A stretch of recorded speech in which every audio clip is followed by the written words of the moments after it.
یہ نماز جمعے کی آواز آئی، ہم مسجد کے اندر پہنچے، لیکن یہ وہی آدمی ہے جو سنیچر کو مسجد میں نہیں دکھا، اتوار کو نہیں دکھا، سوموار کو نہیں دکھا، منگل کو نہیں، بدھ کو نہیں، جمعرات کو نہیں، اور جمعے کو سب سے اگلی صف میں جا کر بیٹھا ہوا ہے، نماز کے اندر آیا ہوا ہے۔ اور جمعے کے دن بھی اس لیے آیا ہے، جمعے کے دن بھی اس لیے آیا ہے کہ لوگ یہ نہ کہیں کہ دیکھو اس گاؤں میں یہ کتنا کمینہ انسان رہتا ہے، جمعے تک کی نماز نہیں پڑھتا ہے، دیکھو جمعے تک کا نماز نصیب نہیں ہوتی اس کو، وہ جمعہ تک نہیں پڑھتا ہے۔ میرے بھائیو، اپنے آپ کو مسلمان کہو اور جمعے تک کی نماز ہم نہ پڑھیں۔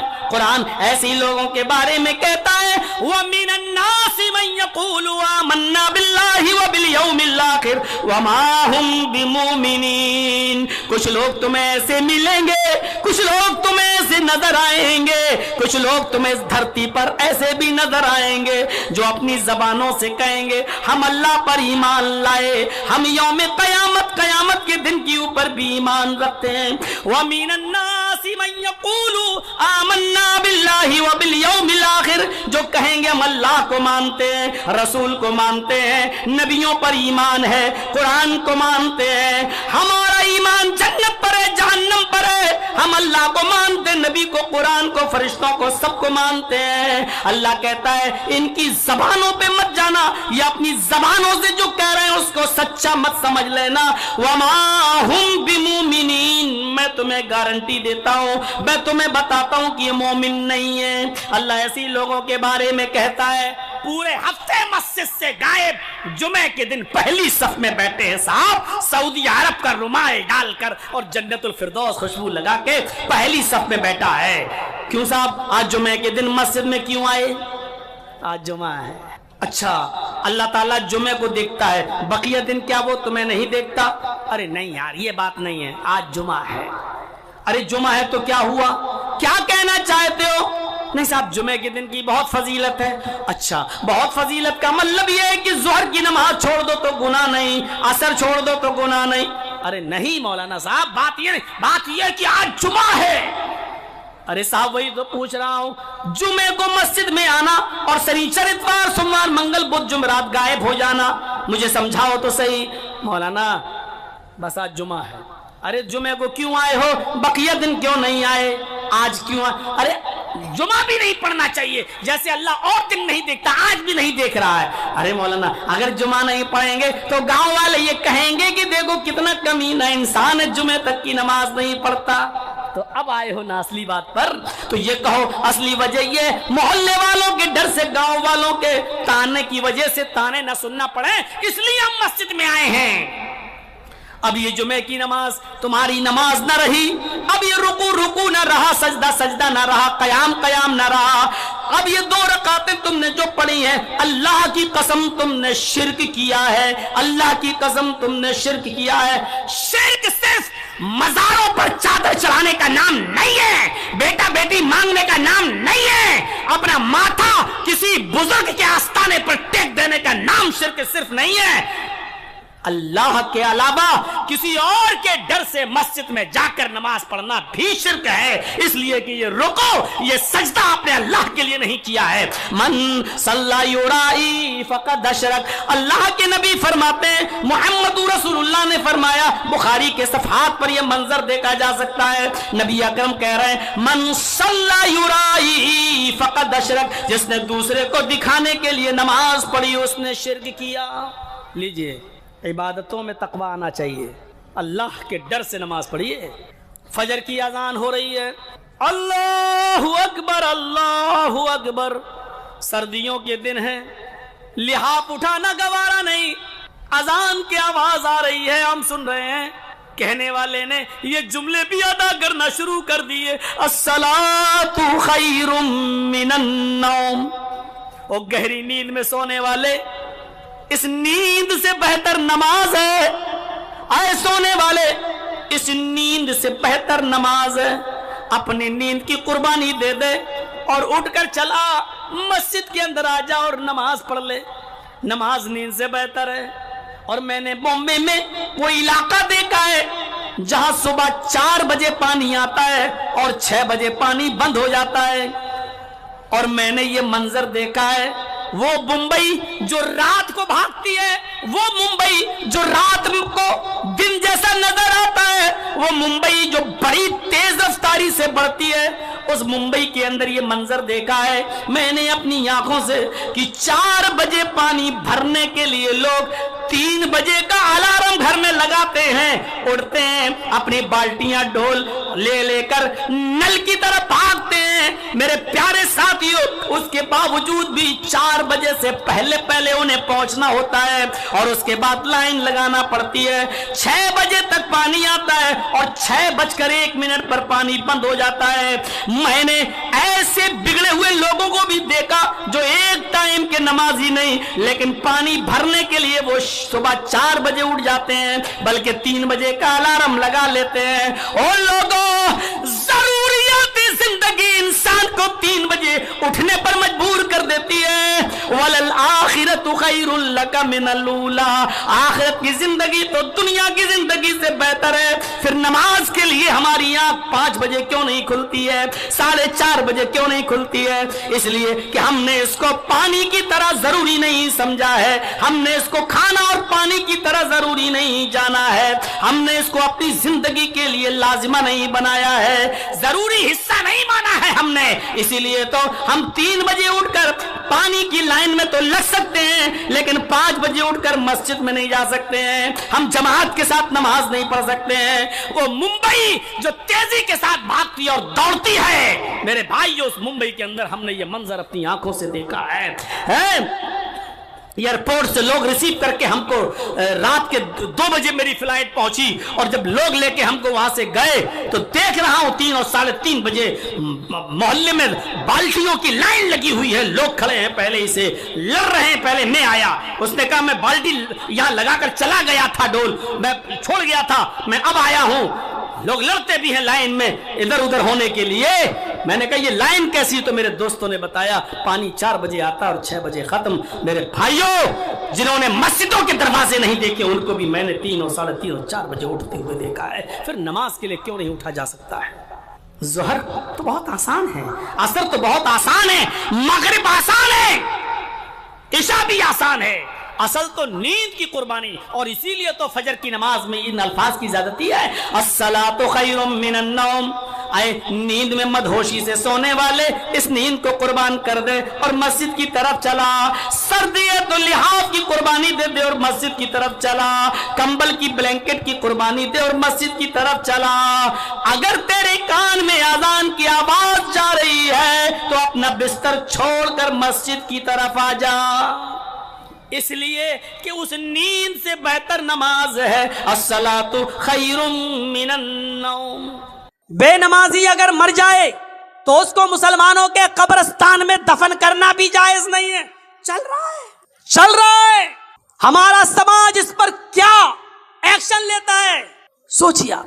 نماز تو ایک ایسا معاملہ ہے کہ حضرت علی نے جس کو قاضی بنایا تھا، قاضی شریح جس کا نام تھا، بہت بڑے قاضی تھے. ان کا بیٹا ایک مدرسے میں پڑھتا تھا. ایک بار یہ نائی کی دکان پر گیا، نائی باربر حجام، بال بنوانے لگا. اسی بیچ عصر کی اذان ہو گئی. جب بال بنوا کے آیا تو جماعت ہو چکی تھی، سلام پھیر دیا، السلام علیکم ورحمۃ اللہ. یہ جلدی سے آیا، وضو بنایا، اور وضو بنانے کے بعد اس نے اکیلے نماز پڑھ لی. لیکن مدرسے کے ٹیچروں نے دیکھا کہ اس نے جماعت کے ساتھ نماز نہیں پڑھی، یہ بعد میں آیا اور اکیلے نماز پڑھ رہا. نماز پڑھی اس بچے نے، لیکن بعد میں پڑھی.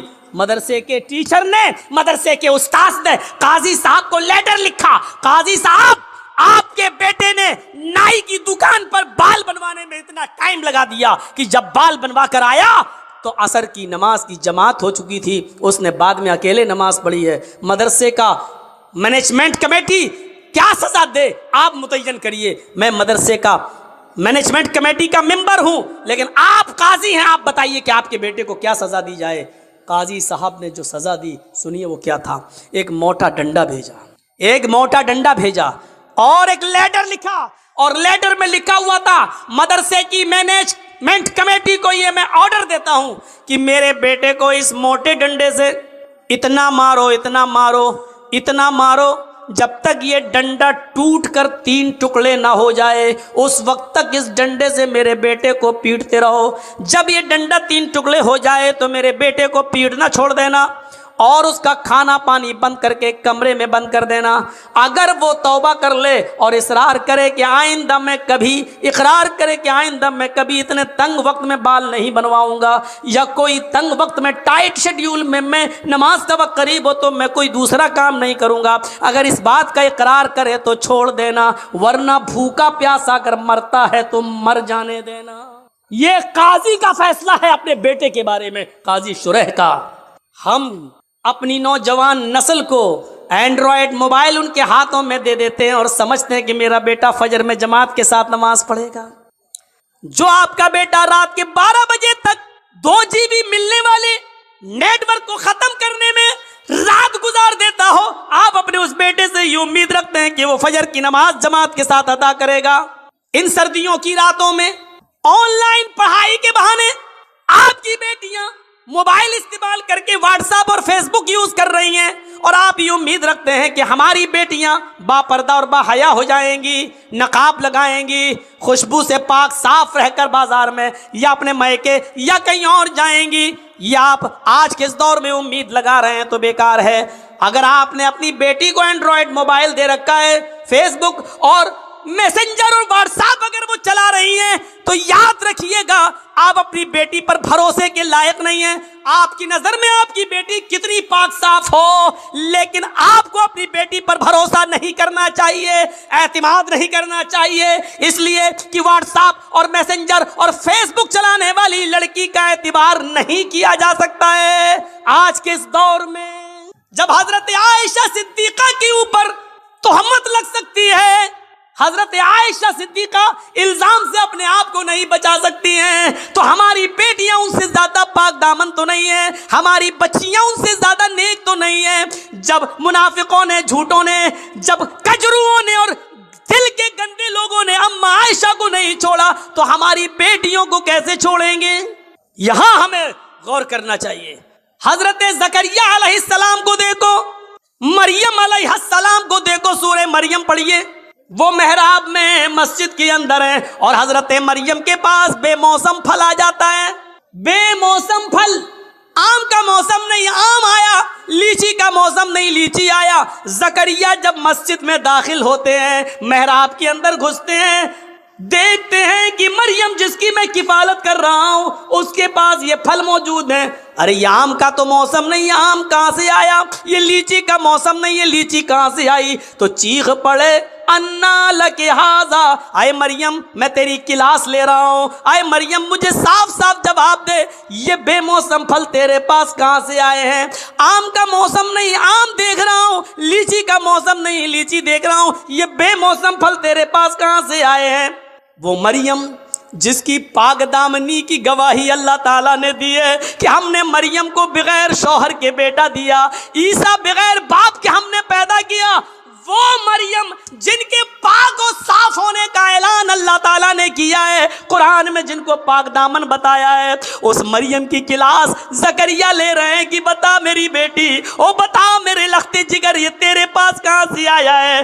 کس لڑکے نے دیا ہے؟ کون ہے جس سے تیرے کانٹیکٹ ہے، جس سے تیرے تعلقات ہیں؟ اللہ والی تھی، نیکی، فرما بردار تھی، اپنے سرپرست کو شرمندہ نہیں کر سکتی تھی، جس نے پال پوس کر مجھے اتنا بڑا کیا اس کی عزت خاک میں نہیں ملا سکتی تھی. کہنے لگی آپ میرے اوپر شک نہ کریں، آئے زکریا میرے اوپر ڈاؤٹ نہ کریں. قالت ہوا من عند اللہ، یہ کسی لڑکی کی طرف سے نہیں بلکہ اللہ کی طرف سے آیا ہے، یہ اللہ نے بھیجا ہے، یہ جنتی پھل ہے، کوئی فرشتہ دے کر گیا ہے، اس میں کسی لڑکے کا ہاتھ نہیں ہے. جب مریم سے پوچھا جا سکتا ہے کہ یہ پھل کہاں سے آیا، تم اپنی بیٹیوں سے کیوں نہیں پوچھ سکتے یہ موبائل تیرے پاس کہاں سے آیا؟ اس میں تو 10 روپے کا بیلنس تھا، آج اس میں 3 مہینے کا نیٹ پیک کیسے پڑا ہے؟ اس میں تو تیری اماں اور خالہ کا نمبر تھا، اس میں 5 نمبر اور کہاں سے آئے ہیں؟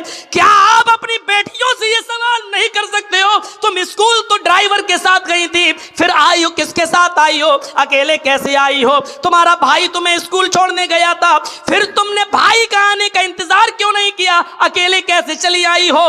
یہ گھر سے کتاب 3 لے کے گئی تھی, یہ 5 کتابیں تمہارے پاس کہاں سے آئی ہیں؟ یہ سارے سوالات کی ذمہ داری ایک باپ کی بنتی ہے جو اپنی بیٹی سے پوچھے, اپنی اولاد سے پوچھے. اور اگر تم ایسا نہیں کر سکتے ہو تو تیار رہو, ہماری بیٹیاں کل RSS کے گنڈوں سے نکاح کرنے کے لیے تیار ہیں, اس لیے کہ یہ پلاننگ ہو چکی ہے کہ مسلم لڑکیوں کو اسکولوں میں جگہ دو اور ہندو لڑکوں سے کہہ دیا گیا کھل کے پیار کرو, کورٹ میرج کرو, ان کو نکاح کے بندھن میں باندھو اور 2-4 بچے پیدا کر کے بچے اپنے پاس رکھ کے عورت کو در در کی ٹھوکر کھانے کے لیے مجبور کر دو, اس کو نکال دو. اگر آپ اپنی بیٹیوں کی نگرانی نہیں کر سکتے ہو تو تیار رہو, آپ کی بیٹیاں غیر مسلموں کے ساتھ نکاح کرنے کے لیے تیار ہیں.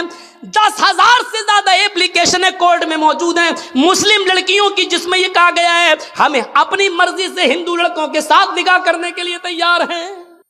میرے ماں باپ روکیں گے, اس لیے مجھے پولیس پروڈکشن دیا جائے, سرکشا دی جائے. میرے ماں باپ کورٹ میرج کے موقع پر میرے لیے رکاوٹ بن سکتے ہیں. یہ لڑکیوں نے, مسلم لڑکیوں نے, کالج کی لڑکیوں نے یہ لکھ کر دیا ہے. تیار رہیے, اگر آپ اپنی بیٹیوں کے موبائل نہیں چھین سکتے ہو, ان سے سوال جواب نہیں کر سکتے ہو, تو پھر یہ دن دیکھنے کے لیے تیار رہو کہ آپ کی بیٹی مسز ادریس مسز اسلم نہیں بنے گی, مسز کھنہ بنے گی, مسز رمیش بنے گی, مسز موہن بنے گی, مسز فلاں بنے گی, یہ بنے گی. اس کے لیے تیار رہو. جو کہنا تھا کہہ دیا, برا لگنا سوابھاوک ہے کیونکہ حق ہے, حق برا لگتا ہی ہے. کڑوی ہے, کڑوی چیز خراب ہوتی ہی ہے, اس لیے میں معافی کا چندہ نہیں مانگوں گا آپ سے.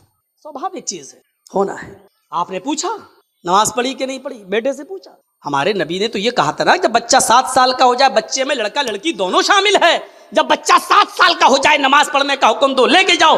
نہیں پڑھے کوئی بات نہیں, کبھی پڑھے گا کبھی چھوڑے گا, لیکن جب 10 سال کا ہو جائے نماز نہ پڑھے تو اس کو مار مار کے لے جاؤ, مار مار کے نماز کی طرف لے جاؤ, پیٹو. 10 سال کے بعد لڑکے کو پیٹنا پڑے گا, نماز کے لیے مارنا پڑے گا, سزا دینا پڑے گی آپ کو اپنے بیٹے کو, کیونکہ وہ 10 سال کا ہو چکا ہے. 10 سال کے بعد باپ کی ذمہ داری بنتی ہے کہ وہ اپنے بیٹے کو نماز نہ پڑھنے پر مارے, پیٹے اور پھر مسجد میں لے جائے. آپ نے کیا ایسا؟ موبائل چلانے کی کھلی اجازت, چلاؤ اور بگڑو. قاضی شریح نے جو فیصلہ کیا اس فیصلے کو دیکھیے. حضرت عمر فاروق جب فجر کی نماز پڑھانے کے لیے کھڑے ہوئے تو ابو لولو نے, فیروز نامی آدمی نے, کسی بات پر وہ حضرت عمر سے ناراض تھا, اس نے خنجر میں زہر بجھا لیا تھا اور چھپ کر بیٹھا ہوا تھا منبر کے پاس. حضرت عمر نے جو ہی کہا اللہ اکبر, فوراً اس نے خنجر مار دیا. حضرت عمر فاروق کے پیٹ میں وہ خنجر لگتا ہے, اس نے نکالا تو پیٹ تھوڑا سا پھٹ جاتا ہے, ناف سے لے کر جہاں شرمگاہ ہوتی ہے یہاں تک جب اس نے خنجر نکالا تو یہاں تک پیٹ پھٹ گیا, خون کا دھارا بہنے لگا. نمازیوں نے ابو لولو کو پکڑنا چاہا لیکن وہ بھاگنے لگا. ایک صحابی نے اپنی چادر اس کے اوپر پھینکی جس سے اس کا پیر الجھ گیا, وہ گر گیا. جب اس نے دیکھا کہ اب میں پکڑا جاؤں گا اور بچوں گا نہیں تو اس نے وہی زہر آلود خنجر اپنے پیٹ میں مار کر خودکشی کر لی اور مر گیا. لیکن حضرت عمر فاروق کو جب ہوش آیا تو ان کو دودھ پلایا جا رہا تھا, دودھ وہ منہ سے پیتے تھے, پیٹ سے باہر نکل جاتا تھا. شہد پلایا گیا تو شہد پیٹ سے باہر نکل گیا. جو چیز کھلائی اور پلائی جا رہی ہے وہ منہ سے تو کھلاتے تھے لیکن پیٹ سے باہر نکل جاتی تھی. اس حال میں کسی نے کہہ دیا امیر المومنین اب آپ فجر کی نماز کیسے پڑھیں گے؟ آپ پہلی رکعت میں تھے اور آپ کو خنجر مار دیا گیا ہے, آپ بے ہوش ہو کر زمین پہ گرے ہیں اور حالت آپ کی ہے کہ کھانا پانی پیٹ میں رک نہیں رہا ہے, آپ فجر کی نماز کیسے پڑھیں گے؟ حضرت عمر نے کہا پڑھوں گا, میری فجر کی نماز کیا ادا نہیں ہوئی ہے؟ کہا نہیں. پانی لاؤ, وضو بنایا, کھڑے ہو گئے. لوگوں نے کہا بیٹھ کے پڑھ لو, کہنے لگے نہیں نہیں ابھی کھڑے ہونے کی طاقت ہے. کھڑے ہو کر 2 رکعت نماز پڑھی اور نماز پڑھنے کے بعد فرمایا لوگوں اگر یہ حالت کسی اور کی ہو جائے, کھانا پانی بھی پیٹ سے نکلنے لگے, اس حال میں بھی اگر نماز کا ٹائم ہو جائے, نماز کا وقت ہو جائے اور اس آدمی کو ہوش ہو تو نماز اس حال میں بھی پڑھنا پڑے گی. اگر اس حال میں ہوش ہے پیٹ پھٹ جانے کے باوجود، کھانا پانی پیٹ سے نکلنے کے باوجود اگر ہوش ہے اور نماز نہیں پڑھتا ہے تو لا حظ فی الاسلام لمن ترک الصلاۃ، تو ایسے آدمی کا اسلام میں کوئی حصہ نہیں ہے۔ اس حال میں نماز نہ پڑھے تو اسلام میں حصہ نہیں ہے، جو تندرستی میں نماز نہ پڑھے وہ مسلمان بنا بیٹھا ہے۔ کتنے بڑے کبھی کسی کو کھڑا کر کے پوچھو کیا نام ہے؟ ضیاء الحق، حق کی روشنی۔ اچھا نماز پڑھی تھی عشاء کی؟ نہیں مولانا صاحب۔ ضیاء الحق نماز پڑھی؟ نہیں۔ اس حال میں نماز معاف نہیں ہے، نماز تو ہے ہی نہیں معاف۔ جرجیت صاحب کو مودی کی یوگی کے کچھ گنڈے پکڑ لیں، کرسی پہ لے کے ہاتھ پیر باندھ دیں، اسی بیچ اذان کی آواز آ رہی ہو اللہ اکبر اللہ اکبر، جرجیت صاحب ایک بار کہیں گے صاحب لنچنگ کرنے والوں مجھے مار رہے ہو مار دینا، لیکن مجھے 2 رکعت نماز پڑھ لینے دو۔ چھوڑتے ہیں تو ٹھیک، نہیں چھوڑتے ہیں تو کرسی پر بندے بندے ہمیں نماز پڑھنا پڑے گی۔ وضو کے لیے پانی دے دو، نہیں دیتے ہیں تو نیت سے وضو کرنا پڑے گا۔ اللہ وضو کے لیے پانی نہیں ہے، میں نے وضو کی نیت کر لی ہے، یہ وضو کی نیت ہی ہمارے لیے وضو ہوگی۔ ان سے کہا جائے گا کہ صاحب میرا چہرہ قبلے کی طرف کر دو، اگر وہ کرتے ہیں تو ٹھیک ہے، نہیں کرتے ہیں تو نیت کرنا پڑے گی۔ ہاں میرا چہرہ کھلا ہوتا تو قبلے کی طرف کرتا، لیکن میں بندھا ہوا ہوں اس لیے میں اسی طرف رک کر کے نماز پڑھ رہا ہوں۔ آئے اللہ تو کسی قبلے کا محتاج تو نہیں ہے، تو میری دل کی نیت اچھی طریقے سے جانتا ہے۔ لیس البر ان تولوا وجوہکم قبل المشرق مغرب، یہ آیت آپ کے ذہن میں آنی چاہیے، لیکن نماز اس وقت بھی پڑھنا پڑے گی۔ قبلے کی طرف چہرہ نہیں ہے کوئی بات نہیں، جہاں تمہارا چہرہ ہے اس طرف کر لو۔ اللہ اکبر کہہ کر ہاتھ نہیں اٹھ رہے ہیں بندے ہیں تو زبان سے اللہ اکبر کہہ لو۔ وضو کے لیے پابندی ہے، پانی نہیں دیا جا رہا ہے تو نیت وضو سے کر لو۔ چہرہ قبلے کی طرف نہیں کرنے دیا جا رہا تو جہاں چہرہ ہے وہیں کر لو، اور الفاظ ادا کرتے رہو۔ لیکن نماز اس حال میں بھی پڑھنا پڑے گی جبکہ معلوم ہے کہ موت ہمارے سر پہ منڈلا رہی ہے، لیکن اس حال میں بھی نماز تمہارے اوپر معاف نہیں ہے۔ نماز کا وقت ہو گیا ہے، آپ کو اس حال میں نماز پڑھنا پڑے گی۔ یہ سختی ہے اسلام میں، لیکن نرمی بھی تو ہے۔ وضو کے لیے پانی نہیں مل رہا تو یہ نہیں کہا گیا نہیں رسی توڑو کرسی توڑو لیکن لاؤ پانی، نہیں ہے، نیت کر لو۔ یہ آسانی بھی تو ہے، قبلے کی طرف چہرہ نہیں کرنے دیا جا رہا، کوئی بات نہیں، جہاں چہرہ اسی طرف رک کر کے نماز پڑھو۔ ہاتھ نہیں اٹھ رہا ہے کوئی بات نہیں، ایسے ہی پڑھو، زبان سے جملے ادا کرو لیکن کرو۔ یہی تو اسلام ہے، اور کیا ہے اسلام؟ کچھ مسئلے ایسے ہیں، ایک شخص آیا ہمارے پاس، مولانا صاحب میں 25ویں روزے کو اسلام لایا ہوں، مسلمان ہوا ہوں، تو مجھے تو 5 ہی روزے ملے ہیں، میں نے رکھ لیے ہیں، تو کیا جو 25 روزے میرے چھوٹ گئے ہیں کیا وہ مجھے رکھنا پڑیں گے؟ میں نے کہا تمہارے کہاں چھوٹے ہیں؟ گیا پانی ہے اڑتا ہوا آیا سیدھے چلا گیا۔ بہت اچھا ناشتہ کھلایا آپ لوگوں نے۔ چلیے اب سنیے مسئلہ۔ ایک شخص 25 تاریخ کو 25ویں روزے کو اسلام لاتا ہے، مان لیجیے کوئی غیر مسلم ہے، ہندو ہے، عیسائی ہے، کرسچن ہے، یہودی ہے، جینی ہے، 25 روزے کو اگر مسلمان ہوتا ہے تو کیا 25واں روزہ مسلمان ہوا، 25 چھوٹ گئے، 24 روزے چھوٹ گئے، تو اب اس کو کتنے مل رہے ہیں؟ 25 26 27 28 29 اور 30 کا چاند ہوا تو 30، 5-6 روزے مل رہے ہیں۔ تو شریعت یہ کہتی ہے کہ جتنے مل رہے ہیں اتنے ہی رکھے گا، وہ جو اس کے چھوٹ گئے ہیں وہ اس کے تھوڑی چھوٹے ہیں، کیونکہ وہ مسلمان تھا ہی نہیں، اس پر اس وقت اسلام کے قانون نافذ ہو ہی نہیں رہا تھا، اس نے کلمہ ہی نہیں پڑھا تھا، کلمہ تو اس نے 25ویں روزے کو پڑھا ہے، اس لیے جتنے روزے باقی ہیں وہ رکھے گا، اور جو چھوٹ گئے ہیں 24-25 وہ نہیں رکھے گا، کیونکہ اس وقت وہ مسلمان تھا ہی نہیں جب رمضان کا مہینہ آیا۔ پہلی چیز۔ دوسری چیز ایک اور سنیے، مان لیجئے 5:30 بجے آپ کے ہاں روزہ افطار ہوتا ہے، سورج 5:30 بجے ڈوبتا ہے، اور کوئی شخص 5 بجے اسلام لا رہا ہے، 25واں روزہ ہے، 5 بجے اسلام لایا، جرجی صاحب میں اسلام اشہد ان لا الہ الا اللہ و اشہد ان محمدن عبدہ و رسولہ، 25ویں روزے کو 5 بجے اسلام لایا ہے، اس کا روزہ یہیں سے شروع ہو گیا۔ ابھی جو 5 بجے تک جو اس نے کھایا پیا وہ سب معاف، کیونکہ اس وقت تک اس کے اوپر اسلام نافذ تھا ہی نہیں، وہ مسلمان نہیں تھا، اس لیے وہ سب نہیں۔ 5 بجے اسلام لایا ہے تو 5 بجے سے ہی اس کا روزہ شروع ہو گیا، اسلام کے قانون اس کے اوپر نافذ ہو گئے، اور 5:30 بجے وہ روزہ کھول لے گا اور اس کا یہ روزہ پورا مانا جائے گا۔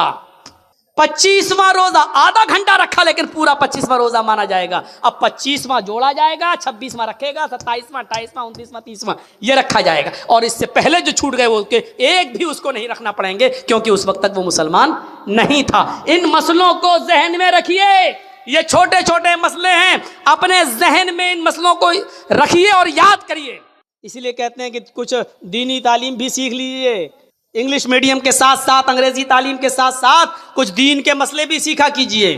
تو 25ویں روزے کو اسلام لایا, 25 ختم, وہ نہیں رکھے جائیں گے. جتنے بجے سے لایا اتنے بجے سے اس کا روزہ شروع ہو گیا ہے, اتنے بجے سے, اور جب افطار ہوگا تو افطار کرے گا اور وہ روزہ اس کا پورا مانا جائے گا. تو وَلَا تَتْرُكَنَّ صَلَاةً مَكْتُوبَةً مُتَعَمِّدًا, فرض نماز قصداً جان بوجھ کر نہیں چھوڑنا ہے. اس لیے کہ جس قوم کے اندر فرض نماز جان بوجھ کر چھوڑ دی جاتی ہے فقط بریت ذمت اللہ, اللہ کے نبی کہتے ہیں کہ اللہ کی ذمہ داری اس کے اوپر سے اٹھ جاتی ہے, پھر وہ مرے کٹے کہیں بھی جائے پھر اللہ رب العالمین کی کوئی ذمہ داری نہیں رہتی ہے. فقط بریت منہ ذمت اللہ, اللہ کے ذمے سے یہ آدمی نکل جاتا ہے. 3 چیزیں ہو گئیں, 3 چیزیں یاد ہیں نا, شرک, ماں باپ کی نافرمانی اور فرض نماز کا قصداً جان بوجھ کر نہ چھوڑنا. چوتھی چیز بھی ہمارے سماج کا بہت بڑا حصہ, سنیے گا, وَلَا تَشْرَبَنَّ خَمْرًا فَإِنَّهُ رَأْسُ كُلِّ فَاحِشَةٍ, اور ہرگز کبھی شراب مت پینا. اس لیے آگے کا جملہ فَإِنَّهُ رَأْسُ كُلِّ فَاحِشَةٍ, اس لیے کہ یہ ہر گندی چیز کا دروازہ ہے. شراب ہر گندی چیز کا دروازہ ہے.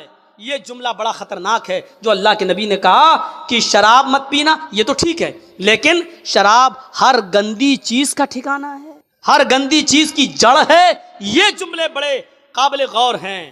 سنن نسائی کی حدیث کی کتاب ہے, ایک حدیث کی کتاب ہے سنن نسائی, اس میں ایک واقعہ آیا ہے بنی اسرائیل کا. اس زمانے میں ایک بہت بڑا نیک آدمی رہتا تھا, بہت بڑا نیک آدمی, پکا سچا نمازی اور عابد, عبادت گزار, تہجد گزار, ساری عبادتیں کرتا تھا, نیک آدمی. لیکن اس زمانے میں اس کے گاؤں کی ایک عورت بیوہ ہو چکی تھی, اس کا آدمی مر چکا تھا. اس عورت کی نظر اس نیک آدمی کے اوپر تھی کہ اس کو کسی طرح اپنے گھر بلایا جائے اور اس کے ساتھ زنا کیا جائے. سنیے نوجوانوں, تمہارے مطلب کی بات ہے, اب شراب کی بات آ گئی تو تم اٹھ کے جانے لگے ہو. سنو عبرت لو. تو اس عورت نے اپنی لونڈی سے, اپنی خادمہ سے کہا کہ بہانے سے اس نیک آدمی کو, اس عبادت گزار کو بلاؤ اور کہہ دو کہ کسی معاملے میں ہماری مالکن کو گواہی لینی ہے تم سے.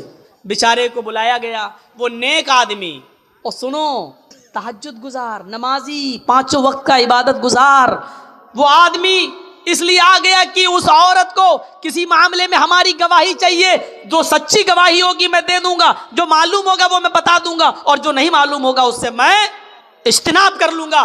یہ شخص نیک عبادت گزار وہاں جاتا ہے, اور جانے کے بعد اس لونڈی نے ایک دروازہ کھولا. دروازہ جیسی اندر گئی, ان کو لے کر یہ دروازہ بند ہو جاتا ہے. وہ کہتی ہے اگلے والے دروازے میں چلو, دوسرا دروازہ کھلتا ہے, یہ نیک آدمی دوسرے دروازے میں جاتا ہے, دوسرا دروازہ اپنے آپ بند ہو جاتا ہے. کہتی ہے آگے والے دروازے میں ہماری مالکن ہے, یہ تیسرے دروازے میں داخل ہوتا ہے, تیسرا دروازہ بند ہو جاتا ہے. اسی طریقے سے وہ 4 یا 5 دروازے کے بعد وہ اس لڑکی کی مالکن کے پاس پہنچ جاتا ہے جو حسن و جمال کی دیوی تھی, بڑی خوبصورت تھی, اور جس کا پتی مر چکا تھا, جس کا ہسبینڈ مر چکا تھا. کیا دیکھتا ہے یہ نیک آدمی, یہ عبادت گزار آدمی, اس عورت کے پاس ایک خوبصورت لڑکا بھی بیٹھا ہوا ہے, چھوٹا سا بچہ ہے, تقریباً 4-5-6 سال کی, 7-8 سال کی عمر ہوگی, اس سے زیادہ نہیں. خوبصورت بچہ اس کے پاس ہے, اور شراب کا ایک پیالہ بھی اس کے پاس رکھا ہوا ہے, اور چھری بھی رکھی ہوئی ہے. اس عورت نے کہا دیکھو میں نے کسی گواہی کے لیے تمہیں نہیں بلایا ہے, میں نے تمہیں صرف اس لیے بلایا ہے کہ ادنو منی, میرے قریب ہوئیے اور میرے ساتھ زنا کیجیے, مجھے تم سے اپنی پیاس بجھانی ہے. اس آدمی نے اپنے دونوں ہاتھوں کو کان پہ رکھا اور کہنے لگا واللہ یہ کام مجھ سے نہیں ہو سکے گا, تمہیں معلوم ہے کہ میری پوری زندگی عبادت میں گزر گئی ہے, مجھے دھوکے سے یہاں بلایا گیا ہے. اس عورت نے کہا ہاں یہی سمجھو کہ مجھے دھوکے سے بلایا گیا ہے, میں نے آپ کو بلایا ہے. اب آپ کے پاس 3 آپشن ہیں, ان میں سے ایک کام کریے, آپ نہیں تو زندہ نہیں جا سکتے آپ یہاں سے, پوچھنے لگا کہ دوسرا آپشن بتاؤ. اس نے کہا میں 2 آپشن اور دیتی ہوں, یا تو میرے ساتھ زنا کیجئے, زنا نہیں کر سکتے تو یہ چھری اٹھائیے, اس خوبصورت جو بچہ بیٹا 7-8 سال کا اس بچے کو قتل کیجئے, یا تو میرے ساتھ زنا کیجئے یا اس کے ساتھ اس کو قتل کیجئے. اس نے کہا قتل بھی بہت بڑا گناہ ہے, میں یہ بھی نہیں کر سکتا. پھر اس نے کہا کہ اگر قتل بھی نہیں کر سکتے ہو تو پھر یہ شراب کا پیالہ جو رکھا ہوا ہے, شراب کے پیالے کو پی لیجئے. اس نے جب دیکھا کہ میرے بچنے کا کوئی راستہ نہیں, تو وہی معاملہ تھا, بڑے گناہ سے بچنے کے لیے چھوٹا گناہ کر لیا جائے اپنی جان کو بچانے کے لیے. یہاں تو شرک کرنے کو بھی نہیں کہا جا رہا ہے, صرف شراب پینے کے لیے کہا جا رہا ہے. چلو زنا کرنے سے اور قتل کرنے سے بہتر ہے کہ شراب کا پیالہ اٹھا کر پی لیا جائے. لہٰذا اس نیک آدمی نے شراب کا پیالہ اٹھا کر پی لیا. شراب کا پیالہ اٹھا کر پی لیا تو اس کو تھوڑا مزہ آ گیا. شراب کا جیسے ہی ہلکا سا غنود کی طاری ہوئی, اس عورت نے دوسرا پیالہ شراب کا بھر دیا, کہا کہ ایک اور پی لو. اس نے کہا جب ایک پی لیا ہے تو دوسرا پینے میں کیا. اس نے دوسرا بھی پی لیا. اس نے ایک اور پلایا, اس نے تیسرا بھی پی لیا. اور پھر شراب کے نشے میں دھت ہو کر اس نے اس کے ہاتھ میں چھری پکڑا دی. یہ آدمی شراب کے نشے میں تھا, اس لیے شراب تو پی چکا تھا, اس نے اس بچے کو قتل بھی کر دیا.